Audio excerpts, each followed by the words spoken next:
Alrighty, everyone. We're going to continue on here today with the prospect previews. We got James Hagens up next on the pipeline. First off, apologies for not getting this up on Friday. It's been a little bit of a busy weekend for me with the Stanley Cup Finals and work. Just trying to work as much as you can, obviously. But yeah, let's hop into the preview here. James Hagens is a very special player. He was projected to go around first overall at the beginning of the season. However, this season in Boston College may have lowered his value just a smidge. As well as that, too, a lot of other players got a lot better. But Hagens, born November 3rd, 2006 in Hauppauge, New York. He's 5'11", 180 centimeters, and he weighs 185 pounds / 84 kilograms. He's a center, and he shoots left. So overall, Hagens was just after the cutoff by a month or so, I believe. And I think this kid really has some really good speed. He's got a great shot. There's definitely things that are needed to be worked on here. Like, I think he's more of a raw prospect in terms of, like he's not going to be NHL ready right away. That is what I'm gathering. And I think that really does kind of lower his draft value just a little bit because there's at least 2 or 3 other players who you could argue are NHL ready right out of the gate. So I think that plays a factor there as well. But he is a center. He's a little bit shorter than some people would like him to be, but he still has the speed and the exciting shot and really good playmaking skills as well. His draft rankings. He's ranked 3rd by consolidated ranking, 4th by Elite Prospects, 2nd by Bob McKenzie, 8th by Craig Button, 3rd by Daily Faceoff, 3rd by NHL Central Scouting in North America, 1st by Recruit Scouting, 3rd by Dobber Prospects, and then yours truly has him ranked at 4th.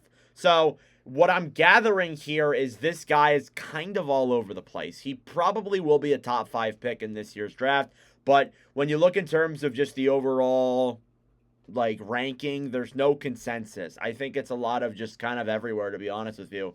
For the most part, I am seeing 3rd overall is what I've been seeing a lot.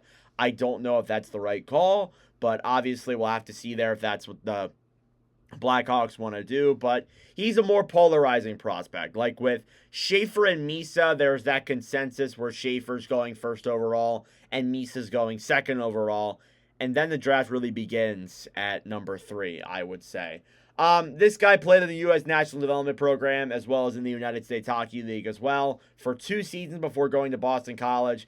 He tallied up in his rookie year 43 games, had 26 goals, 40 assists for 66 points. Those are good numbers in the development program for sure. That's a guy that can put up offense, make offensive plays. The following year in 23-24, had 58 games played, 39 goals, 63 assists for 102 points. So again, a very good year there in the development program / the USHL, which is all divided numbers. In total, he played 101 games, had 65 goals, 103 assists for 168 points. So if that doesn't tell you already, he is a driven playmaker. This guy can move the puck very well. He's a great passer, and that's what he's mostly known for, if we're being completely honest. Then he would make the commitment to Boston College this past year, and he was a point per game in 37 games played at 11 goals, 26 assists, 37 points. He was good, was a good point per game guy, but wasn't somebody who really moved the needle in college. Like, he didn't have like a Macklin Celebrini type year in his first year in college. And I really do think that overall, it kind of affected his value. And we started seeing things that Hagens might not be ready for the NHL period, which really dropped his value. I think, again, like even heading into the first year, his value in terms of draft value, some people had him 1st overall, but not everybody. Excuse me. And I think that was really a concern with Hagens overall.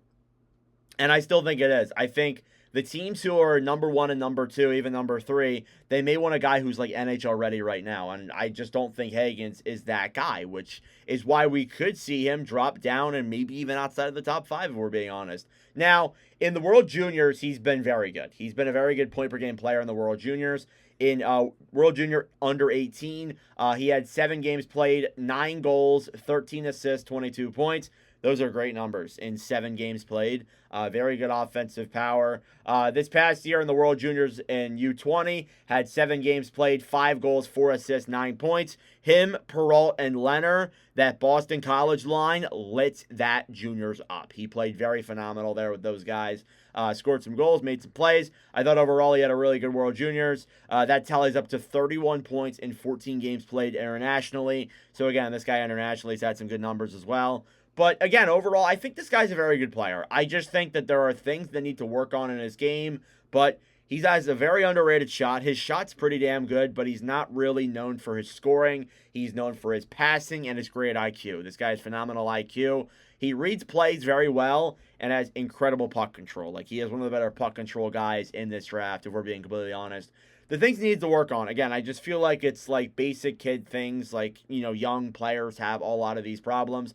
He needs to get stronger. He needs to go to the gym, work out. He needs to get some more off-the-ice conditioning to really work himself out. And I think that's going to be fixed within time, but it's really affected his value. He forces plays a little bit too much. You see that with a lot of kids. I said that with Misa, and I'm going to say that with Martone and Frondel and Denoyer. You're going to see it a lot in these previews. And then his defensive play. I feel like his defensive play could be better, but it's not terrible. Again, I think a lot of offensively touted players, their defensive game is not great. I think, again, I said the same thing with Misa. It's better, but it's not, where you want it to be for an NHL player. So, again, I just want to say that right there. But this guy's phenomenal. He has the talent, and I really do think that it's going to get there. It may not just be right away. Again, he might take a year or two in Boston College, but he has the talent. It is there. Looking at some excerpts here from the Hockey News' draft guide and the Elite Prospects guide as well. I mean, everything, it all lines up. A lot of the things that I've said here is pretty much what we're hearing. So on the Hockey News' excerpt, it has him showing shades of Logan Cooley and Jack Hughes.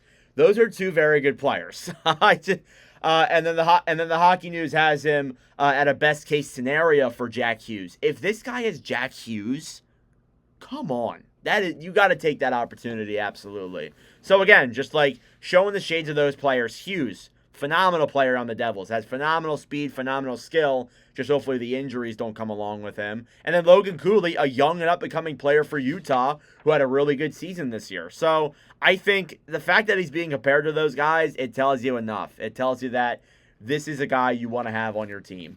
Absolutely. So Elite Prospects has him saying, quote, dynamic skating, handling, and a full scoring arsenal could make the former number 1 overall favorite a steal if he returns to his play-driving ways. Again, just the transition from the USHL and the development program to college is definitely different. And I think Hagens, he may not be what we were thinking of him as when we saw him in that development program making plays and being incredible. But I do think this kid still has a lot of skill. I think it would be stupid for him to drop below 5th overall. And I'm telling you right now, if he's there at 6th overall or 7th overall, I don't see Philadelphia or Boston passing on him. If this guy really drops that far down, I will be shocked. And there must be something that we don't know about, and that would be why he would drop. But looking at some of the stats here, so Elite Prospects ranks all of the tools that Hagens has, like skating and shooting, on a 1.0 to a 9.0 scale. Let's go take a look at that real quick here. He has a 7 in skating, which is pretty damn good. That's a 7 out of 9. He has a 6 in shooting. His shooting isn't the greatest, but I do think it's more underrated than I think it gets looked at a lot. His passing is a 7. He's phenomenal at passing. Has great stick handling, too. That's a 7 as well. His hockey sense and IQ is also a 7, so he's really off the charts there with that. And then physically, I think it's a 5. It's not really that crazy, to be honest with you. I'm not surprised about that. You don't see a guy like Hagens who's 5'11", 5'10" and a half, making big hits and making plays, because he can't. He literally cannot. You're known for your skating and shooting and passing. I think that's more acceptable there with Hagens, but still not terrible physically. Again, just this guy carries all of the sets in his toolbox. I just think what's really making him drop is just the NHL readiness. Like, I don't think he's ready for the NHL. And I think you read this, and it's very obvious. So I'll look at the scouting poll results before I get into the overall profile. I'll show some highlights on screen as well. He is ranked second in best transition forwards, so he's pretty damn good in that remark. He's ranked third in best hands, like best deking, best hands in the draft. He's ranked third in best offensive forwards. He's ranked third in best vision. He's ranked fifth in best straight line skater, and then ranked fifth in highest ceiling. So, again, he's a very highly touted guy. One of the better transition forwards in the game. Has really good hands as well. Again, that just tells you everything that I've been saying to you guys.